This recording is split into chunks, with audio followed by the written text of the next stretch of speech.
being up here.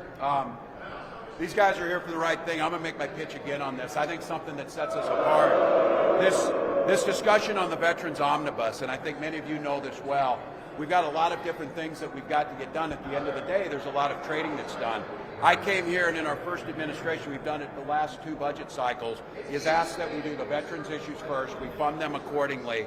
I do believe we've lost 1 or 2 votes over the 6 years, the 3 budget cycles, and asking these folks to do it again. I think the challenge is going to be the 3 new veterans home. It's the operating expense in the veterans home that's a catch-up. I'm going to make a plea to Minnesotans that we can deal with this budget. We can get this thing done. This is not the place to do it. With that, any questions? Governor, the reaction to some of the boos that you got out there and some of the heckling. Yeah, and some of the thank you, and this guy wanted to go brawl, help me brawl the guy. Look, that's what they're going to do. These folks come here, they're going to have to face the reality. Some of these guys voted for what's happening at the VA and they don't like it. Some of them come up here and are saying they're supporting folks who are voting against this. The House budget is grossly underfunded in veterans and it has to change.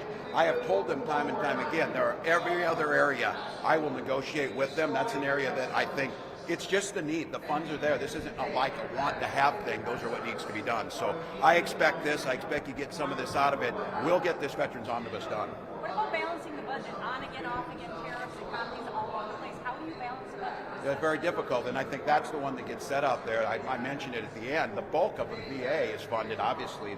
The state makes up just a sliver, 1%. 99% is the veterans benefits. It's impossible. There is no rhyme or reason to this. You knew that that's what was going to happen. The chaos that's being caused, that I've said it time and time again, there is no plan with this. Hugely frustrated. Our trading partners are hugely frustrated. Again, I will reiterate what I said last week. Our agencies are planning for the worst. They're not going to be able to fund it. I think there's the economists were a better than 50% chance driving us towards recession. The good news is, again, Minnesota's in a good spot. We have rainy day funds. We're able to fund the things we need to. We simply need to slow the growth in a couple of areas, and we're solid and we're ready for rainy day. The president has paused for 90 days most of the tariffs that will go beyond the end of the legislative session. Does that change things? No, it makes it worse. Look, who runs a business with this on? It pops into his head and he does this. I thought yesterday, oh, there's no way I'm pausing it. This is about making them pay. No, it's not. It's about having people come and grovel to the president thinking he's going to get a deal, thinking we're going to, that he's going to move all manufacturing back here. I don't know with the 3% unemployment how he thinks he's going to do that and how those wages that were paid for those jobs are going to sustain Americans. We should be focusing on the next generation of innovation, whether it's clean energy, clean technology, biotech, ag tech. That's what we're doing in Minnesota.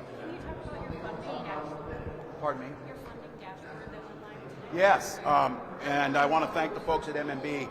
We'll send you over, and if it gets out there, if you guys get it in your stories for Minnesotans, there's a dashboard that shows where all the federal funds come from. And as in real time, when we hear whether they cut them, pull grants, and just so people know how to run a business or what's happening, we have grants that were given to us, and many of our agencies, like Health, run on that. And what happened last week was they had a grant that was extended out for 2 more years, and we budget based on that, and we plan based on that, we hire based on that.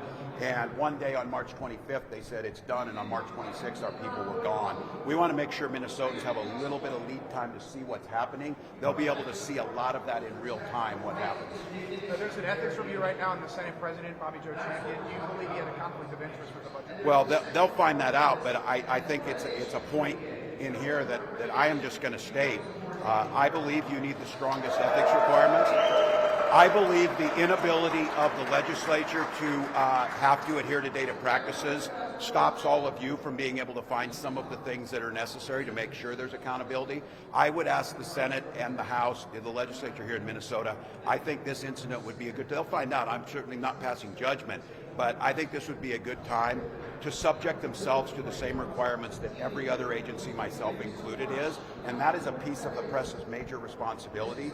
You will all be out there. You'll be asking for those. They need to have data practices and the reforms we've asked for. Let's do one more. Legislatively named grants, so direct appropriations for grants. That's at the center of this controversy with Senator Champion. I'm not comfortable with naming the grants. I have to be honest with you. I know it's something we've done here. We've worked on them on budgets. I think this, and again, I'm not passing judgment on Senator Champion. He needs to have his due process and get out there.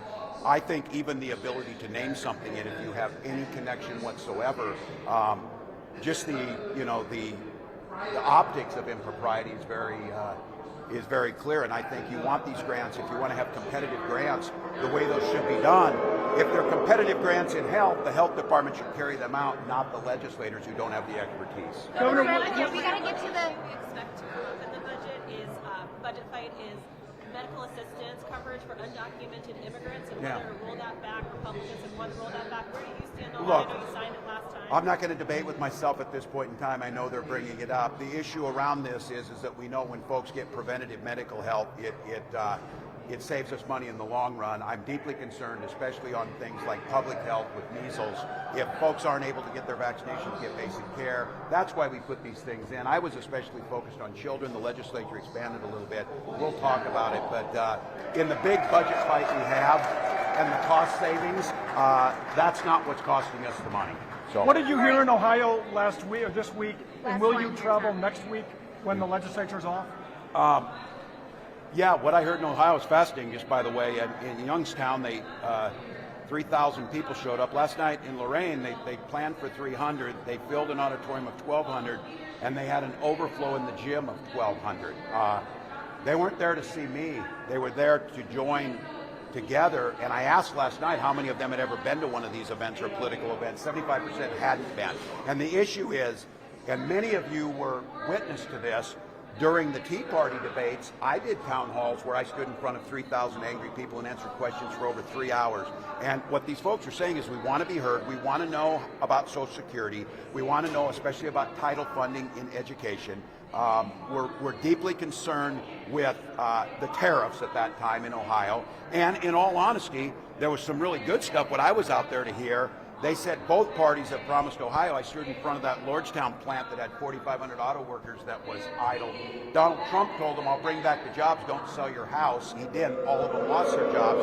But in all fairness, that started back with President Clinton and continued on. So it was good for me as these folks were talking about what does modern manufacturing look like. They're not interested in getting a T-shirt factory in Ohio, but it was good. They want to know. They're frustrated. You saw it across the country, people showing up, peacefully protesting.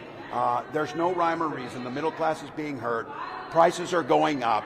Gas prices are going up. And there seems to be, when the president says, I don't really care if a car price goes up, that has a ripple effect all the way to the miners on the iron range that are laid off. More travel, though. Tom's question was more travel.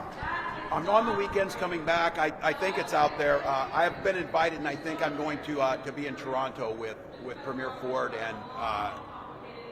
and Canoe to talk about this. And I think the timing now is, especially if these things are in pause, what we can do to strengthen some of that trade. That's an invitation I think I'm going to take. But at this time, no other town halls or anything. Is planned. that next week in Toronto? I believe so. I believe so. I don't have the exact date, but I believe it's next week. For Governor. All right. And thank you all. Thank you, Governor.